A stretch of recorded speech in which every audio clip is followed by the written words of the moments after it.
آگے ہم نے ایجوکیشن کارڈ لے کے آنا ہے. اور ایجوکیشن کارڈ کیا ہوگا کہ بچے جا کے ان کو کارڈ ملے گا, وہ پھر جا کے کسی بھی اسکول میں جا کے تعلیم حاصل کر سکتے ہیں.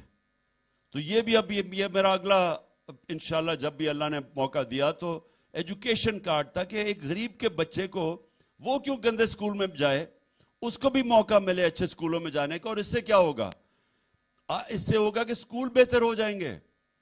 جب پرائیویٹ لوگ اسکول بنائیں گے اور وہ ایجوکیشن کارڈ کی وجہ سے وہ پھر ان اسکولوں کے اندر بچے جا سکیں گے, اچھے اسکولوں کے اندر, وہ بھی ان کو بھی موقع ملے گا اوپر جانے کا.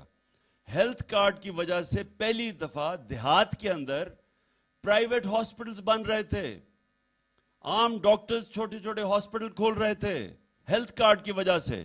عموماً وہ دیہاتوں میں نہیں جاتے کیونکہ وہاں لوگوں کے پاس پیسہ نہیں ہوتا.